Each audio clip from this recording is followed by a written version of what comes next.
نحمده ونصلي ونسلم على رسوله الكريم أما بعد فأعوذ بالله من الشيطان الرجيم بسم الله الرحمن الرحيم لقد كان لكم في رسول الله أسوة حسنة وقال الله تعالى عز وجل في مقام آخر ووجدك عائلا فأغنى صدق الله العظيم ان اللہ وملائکتہ یصلون علی النبی یا ایھا الذین آمنوا صلوا علیہ وسلموا تسلیما۔ پڑھیے الصلاۃ والسلام علیک یا سیدی یا رسول اللہ، الصلاۃ والسلام علیک یا سیدی یا حبیب اللہ، الصلاۃ والسلام علیک یا سیدی یا ابا الزہراء البتول وعلی آلک واصحابک یا سیدی یا جد الحسن والحسین۔ میں نے آپ کو خطاب سنانا ہے، درود پاک نہیں سنانا، درود ہم نے مل کے پڑھنا ہے۔ پڑھیے الصلاۃ والسلام علیک یا سیدی یا رسول اللہ وعلی آلک واصحابک یا سیدی یا رحمۃ للعالمین یا سیدی یا شفیع المذنبین یا غوث اعظم بمن بے سر و سامہ مدد قبلہ دین مدد کعبہ ایما مدد۔ نہایت ہی واجب الاحترام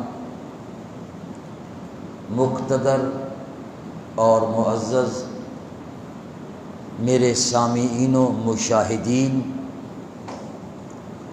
مقتدر میرے بزرگوں اور نوجوان ساتھیوں، اور خاص الخاص اگرچہ آج وہ ہمارے درمیان تشریف نہیں رکھتے، لیکن تم میرے پاس ہوتے ہو جب کوئی دوسرا نہیں ہوتا۔ میری مراد استاذ العلماء، یکتائے ظاہر و باطن، جن کا ظاہر اور باطن ایک ہے۔ استاذ العلماء فخر الجہابذہ حضرت علامہ و مولانا خواجہ وحید احمد قادری دامت برکاتہم العالیہ، اور ان کے فرزند ارجمند محقق عصر پیکر اخلاص و وفا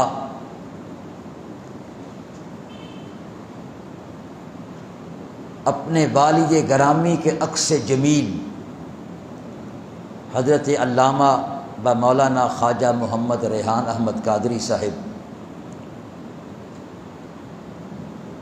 مہمانان گرامی قدر، آج ماہانہ درس قرآن و حدیث کی نشست میں آپ اور میں حاضر ہیں۔ دعا ہے اللہ تعالی ہماری حاضری اپنی بارگاہ میں قبول فرمائے۔ جو موضوع آپ کی سماعتوں تک پہنچا، میں سمجھتا ہوں آپ کو یاد ہوگا، رسول اللہ صلی اللہ علیہ وسلم کی آئلی زندگی۔ سوچتا ہوں بات کو کہاں سے شروع کروں۔ آج جو ہے سرکار نبی کریم صلی اللہ علیہ وسلم کی سیرت پاک کا بیان ہے، آپ یہ سمجھیں۔ میری عادت نہیں میں کبھی واقعات کو پیش کروں جو مجھے سنتے ہیں لیکن آج خطاب واقعاتی ہوگا۔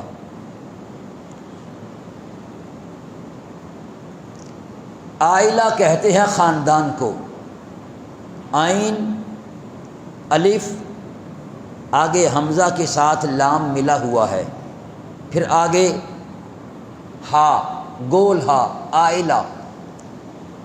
عائلہ عربی زبان کا لفظ ہے، اس کا معنی ہے خاندان، گھرانہ، خانوادہ، فیملی۔ اس عائلہ سے کیا بن گیا؟ اسم نسبت عائلی، یعنی رسول اللہ صلی اللہ علیہ وسلم کی گھریلو زندگی، آپ کی خاندانی زندگی، آپ کی خانگی زندگی، آپ کی فیملی لائف۔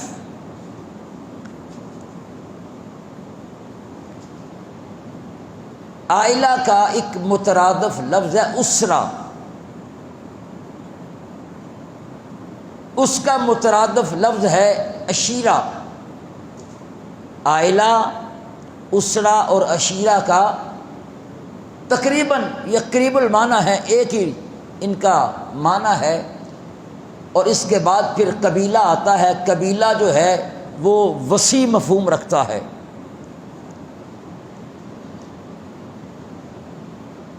اسلام نے خاندان پہ بڑا زور دیا ہے۔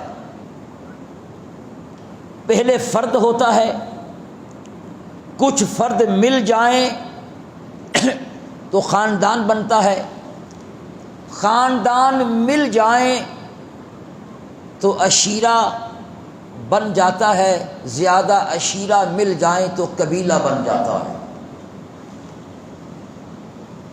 اسلام نے خاندان پہ بڑا زور دیا ہے، کیونکہ خاندان جو ہے یہ معاشرہ کی پہلی اینٹ ہے۔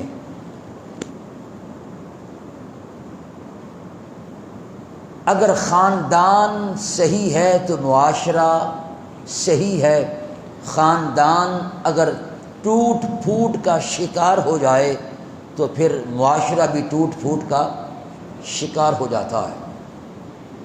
اسلام نے خاندان کے قانون وضع کیے، اسلام نے خاندان کے اصول و ضوابط بنائے تاکہ لوگ جو ہیں ان اصول و ضوابط کے تحت زندگی گزاریں۔ اور قرآن کریم میں خاندان کا بھی ذکر ہے، اور خاندان کی بقا دو چیزوں سے ہوتی ہے، ایک سلسلہ تناسل کے ساتھ، اور دوسرا اخوت، محبت اور رواداری کے ساتھ۔ ان دونوں کا قرآن میں ذکر ہے، لیکن میں قرآن کی آیات اور ان کی تشریح میں جا کر اپنے موضوع سے کہیں ہٹ نہ جاؤں۔ ابتدا میں اتنی بات عرض کروں گا، نبی کریم صلی اللہ علیہ وسلم کے خاندان میں سیرت نگاروں نے صرف ان لوگوں کو شامل کیا ہے جنہوں نے رسول اللہ کا کلمہ پڑھا ہے، جنہوں نے آقا نبی پاک صلی اللہ علیہ وسلم کا کلمہ نہیں پڑھا، سیرت نگاروں نے ان کو میرے مصطفیٰ کریم کے رشتہ داروں میں شامل نہیں کیا۔ بطور حوالہ آپ علامہ بدر الدین عینی کی عمدۃ القاری اٹھا کے دیکھیے۔ ابو لہب جو ہے دیکھنے میں سرکار کا کیا ہے؟ چچا ہے، رشتہ دار ہے، مگر جس مقام پر علامہ بدر الدین عینی نے سرکار کے رشتہ داروں کو بیان کیا ہے وہاں ابو لہب کا ذکر کیا ہی نہیں۔ کس لیے کہ حضرت نوح علیہ السلام نے کہا تھا ان ابنی من اہلی، میرا بیٹا میرا گھر والا ہے۔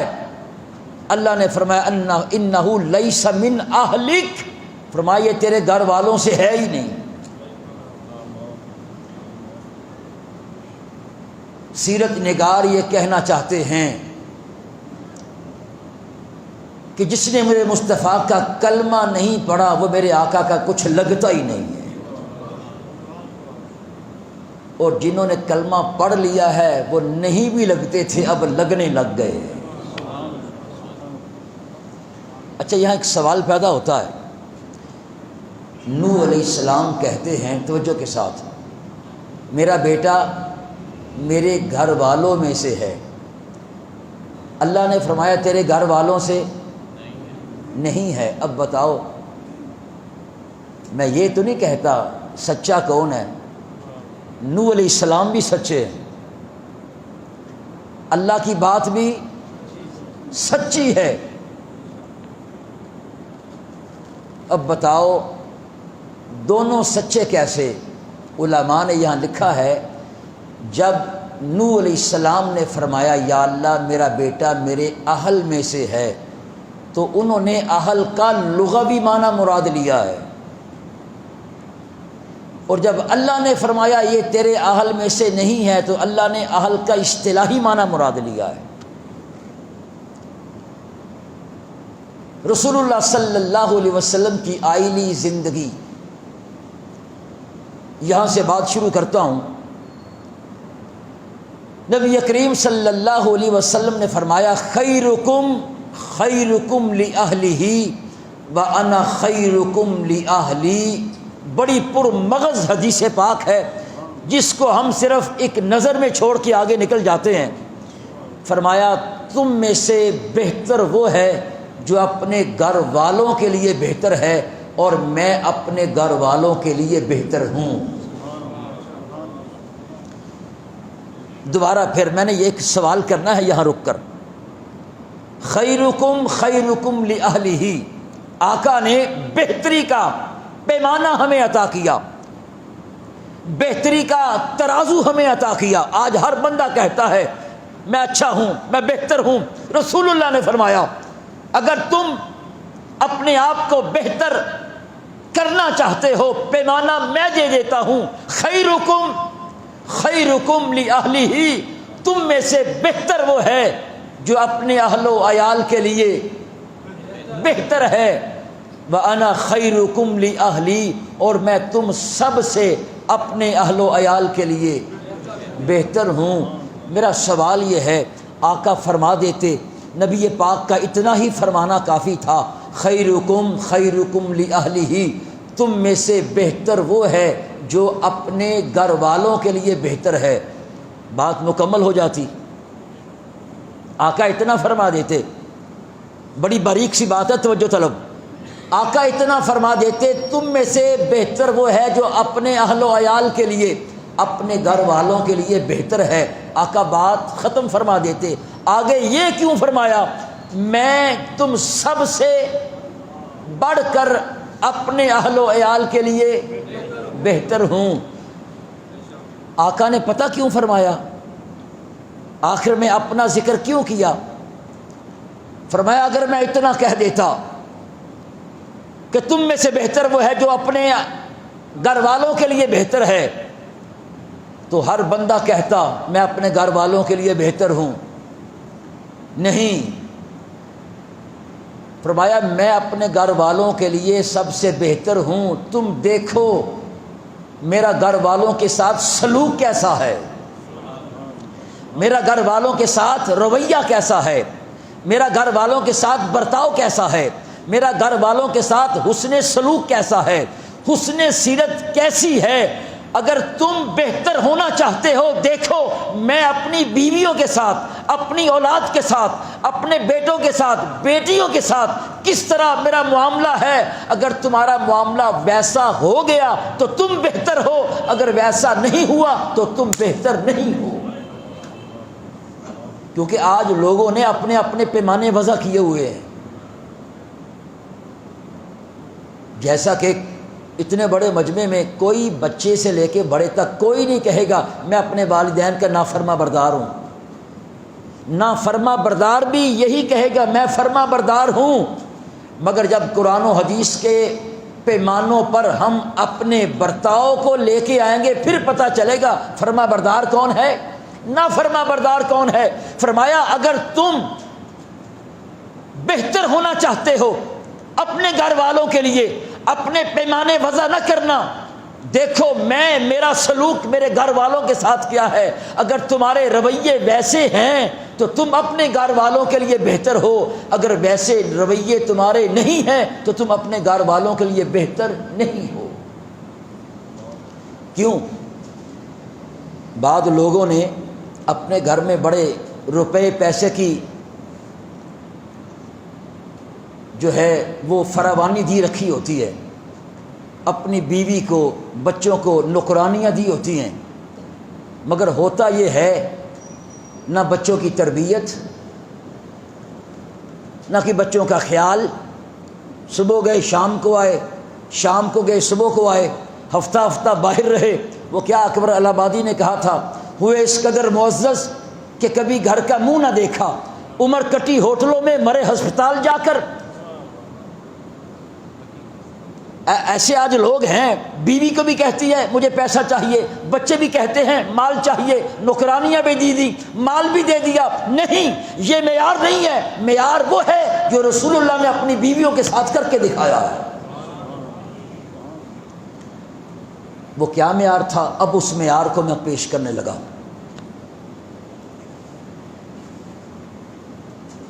حضرت اسود رضی اللہ تعالی عنہ بیان کرتے ہیں، میں نے اماں عائشہ صدیقہ رضی اللہ تعالیٰ عنہ سے پوچھا، اماں جان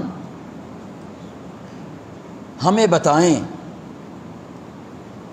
نبی پاک صلی اللہ تعالی علیہ وسلم گھر میں کیا کرتے تھے؟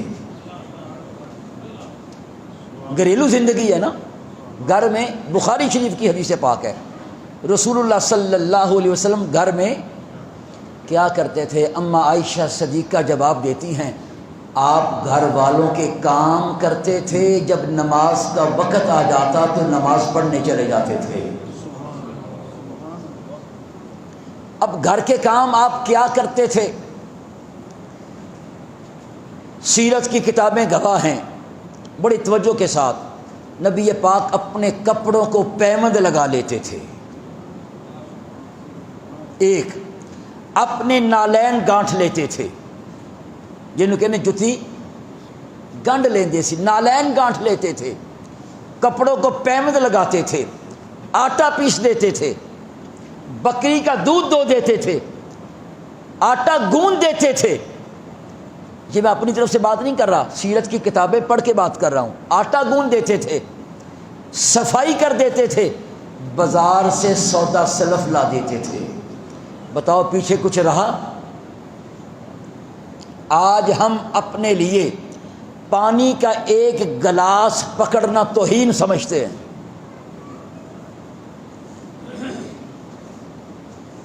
اگر ہم نے بیوی کو کہا پانی لے کے آ، دیر ہو گئی، پھر ہم ناراض ہو جاتے ہیں۔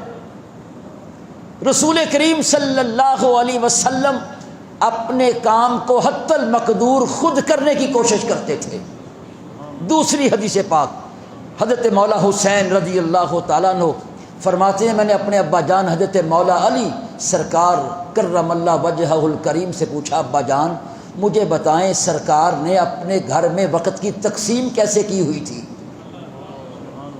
اپنے گھر میں وقت کی تقسیم کیسے کر رکھی تھی؟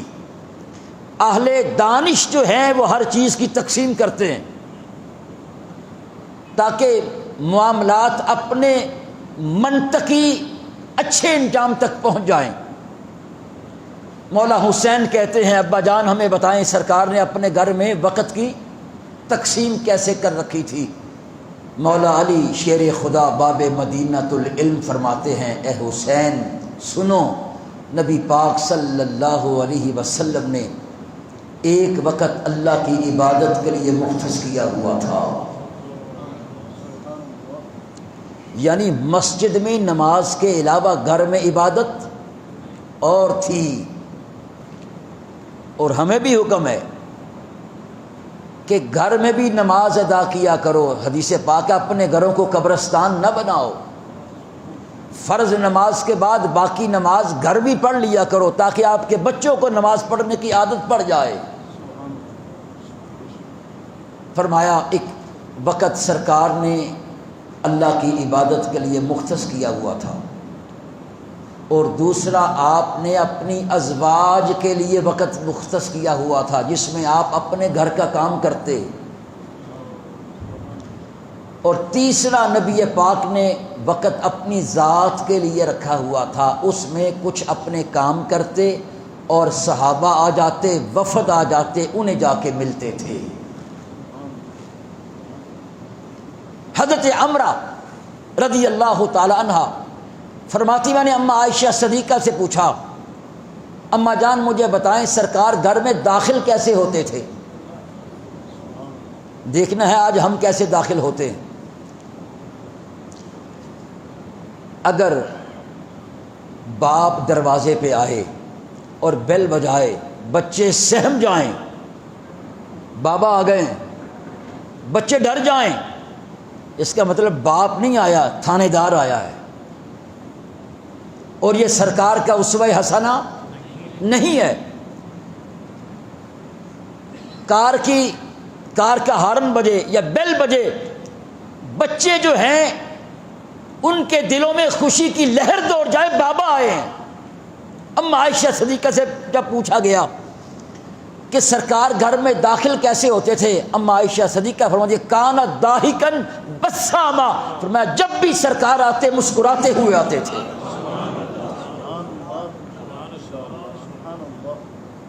کیسے آتے تھے؟ اچھا اگلی بات، اما سیدہ خدیجہ الکبریٰ سلام اللہ علیہا کے بارے میں ہے، آپ اتنی وفادار اور وقت شناس بی بی صاحبہ تھیں، جب آقا کے گھر میں آنے کا وقت ہوتا آپ دروازے کے پیچھے کھڑی ہو جاتی کہ میرے سرتاج کے آنے کا وقت ہے۔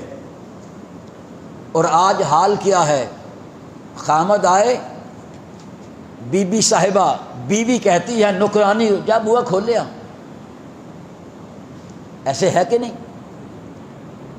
اگر بیوی خود جا کے دروازہ کھول کے مسکرا کے ملے، بندے کی سارے دن کی تھکاوٹ ختم ہو جاتی ہے۔ اما سیدہ خدیجہ کی سیرت میں میں نے پڑھا ہے، آپ دروازے کے پیچھے کھڑی ہو جاتی، جب سرکار کے آنے کا وقت ہوتا آقا جب تشریف لاتے مسکرا کے ملتی توجہ کے ساتھ، اور سرکار کا ہاتھ تھام لیتی، سرکار کا ہاتھ تھام لیتی، اور جہاں سرکار نے تشریف فرما ہونا ہوتا وہاں تک ساتھ چلتی، اس وقت تک نہ بیٹھتی جب تک رسول اللہ نہ بیٹھ جاتے تھے۔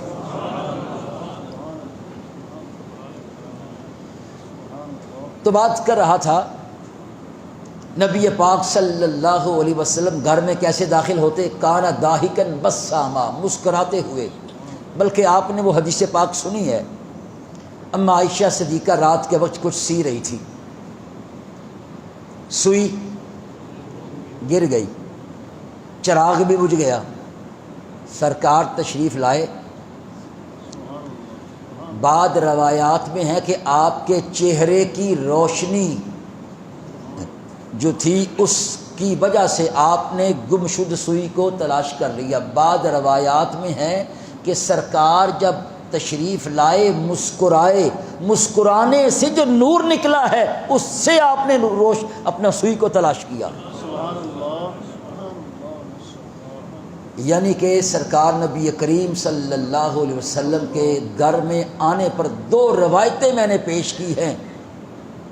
اچھا ہم صرف یہ تو سن رہے ہیں سرکار مسکراتے داخل ہوتے تھے، اگر کوئی کہے کسی کو کیا علم میرے باہر کے معاملات کیسے ہیں، میں نے لوگوں کا قرض دینا ہے، کاروبار میں گھاٹا پڑ گیا ہے، میرے کیسی تھکن میں آتا ہوں، مجھ سے مسکرایا نہیں جاتا، کیا بھول گئے سرکار پہ لوگ اوجڑیاں بھی پھینکتے تھے، کانٹے بھی بچھائے جاتے تھے، گالیاں دیتے تھے، اس کے باوجود میرے مصطفیٰ کریم جب گھر آتے تھے مسکراتے آتے تھے۔ ہم باہر جیسے بھی ہوں ہمارا حق بنتا ہے سیرت نبوی کی روشنی میں جب بھی گھر داخل ہوں بولیے مسکراتے داخل ہوں۔ اللہ اکبر۔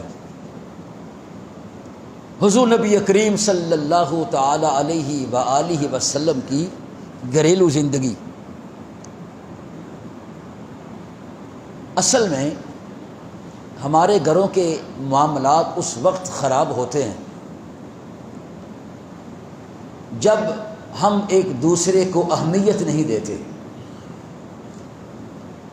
اکثر بیویاں یہ کہتی ہیں میرا شوہر مجھے اہمیت نہیں دیتا، مجھ سے کوئی مشورہ نہیں کرتا۔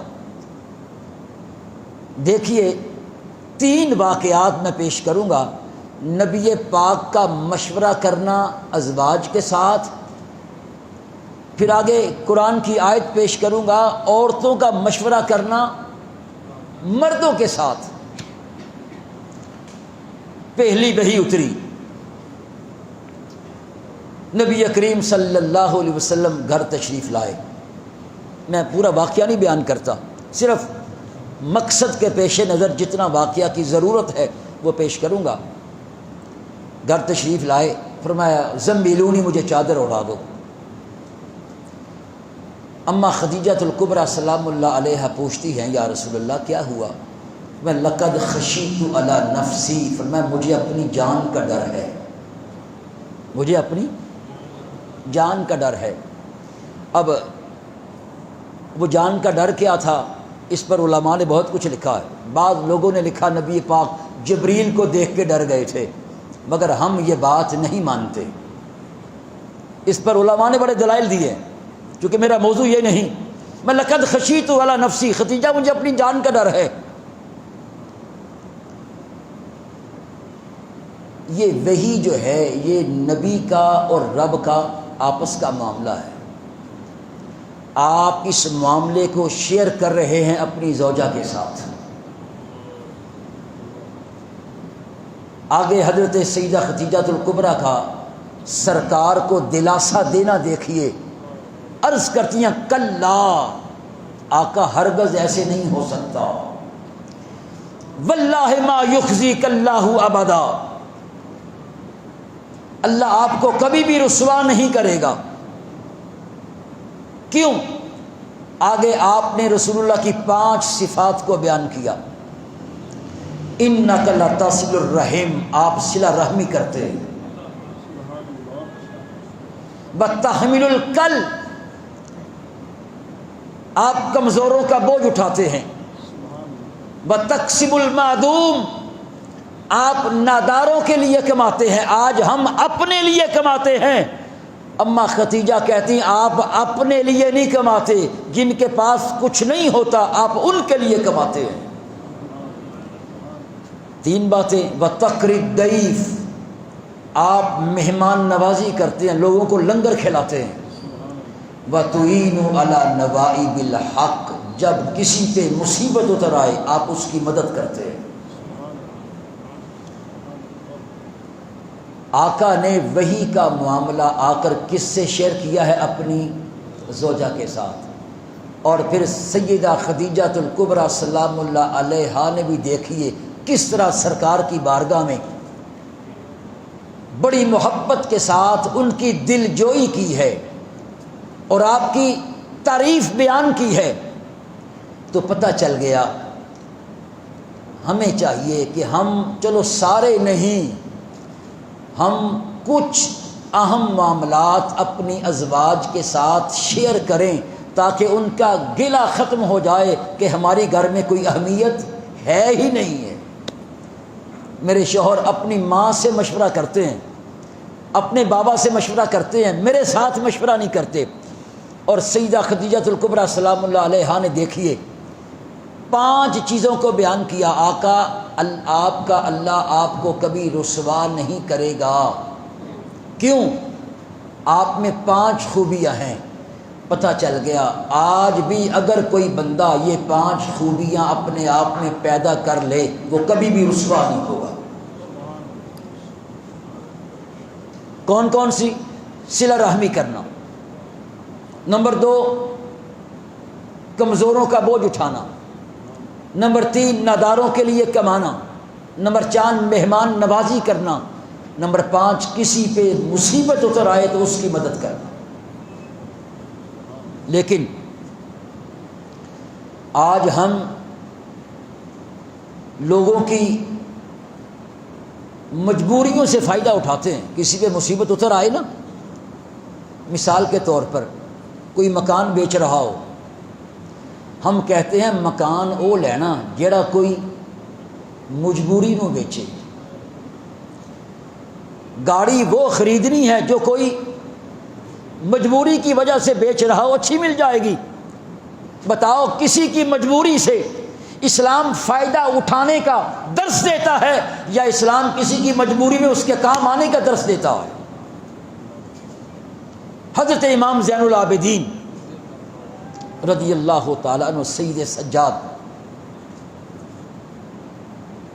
آپ نے کچھ زمین خریدی، کئی لاکھ درہم میں تھی وہ زمین. آپ نے زمین خرید لی.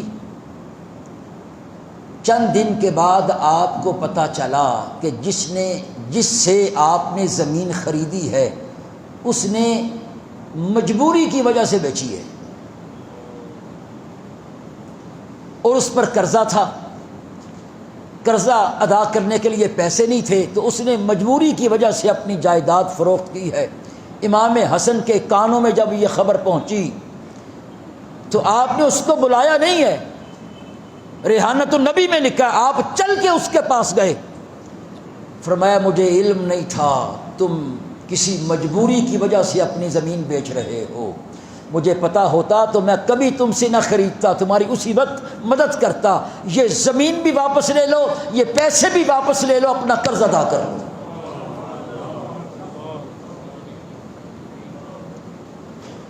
اللہ اکبر. بات تھی اپنی ازواج کو اہمیت دینا. صلح حدیبیہ کا بڑا مشہور واقعہ ہے.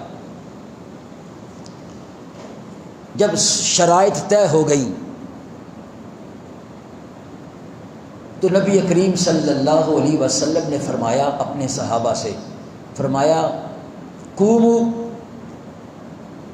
وانحروا واہلکوا، فرمایا چلو اٹھو، قربانی کے جانور ذبح کرو اور اپنا حلق کرواؤ، احرام کھول دو.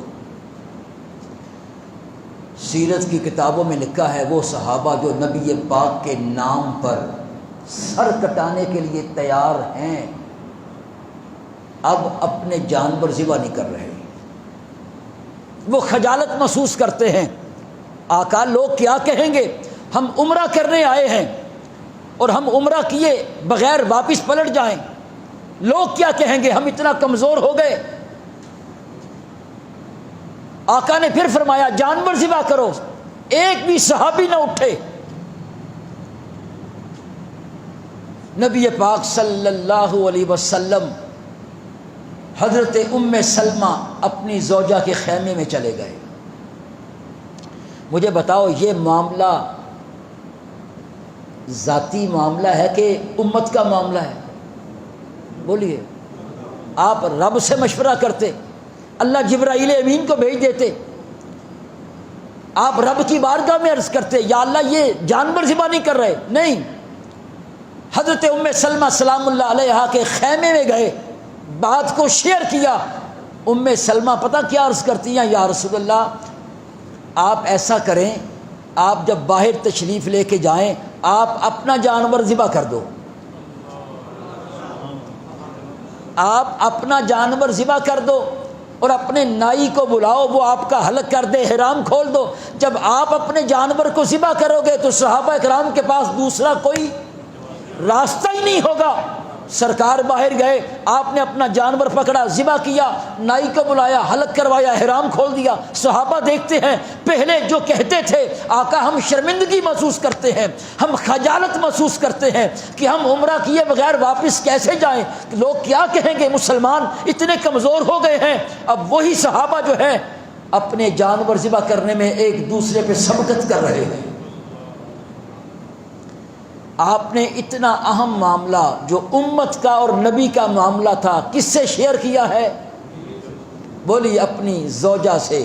اپنی بیوی سے آپ کی یہ تعلیم ہے کہ میں اتنے اہم معاملات اپنی ازواج کے ساتھ شیئر کرتا ہوں، تم اپنی ازواج کو اپنے اہم معاملات میں پیچھے نہ رکھنا، کہیں گھر میں جو ہے انتشار پیدا نہ ہو جائے، اس کے ذہن میں یہ نہ آ جائے میری گھر میں اہمیت نہیں ہے۔ سرکار نے اپنے عمل سے ثابت کیا ہے اپنی ازواج کو اپنے مشورے میں شامل کیا کرو۔ اور یہاں حضرت خواجہ حسن بصری رضی اللہ تعالیٰ عنہ نے لکھا ہے، فرمایا کوئی یہ نہ سمجھے کہ نبی پاک صلی اللہ علیہ وسلم اما ام سلمہ کے مشورے کے محتاج تھے، نہیں، فرمایا سرکار نے اپنی زوجہ سے مشورہ کر کے امت کو تعلیم دی ہے۔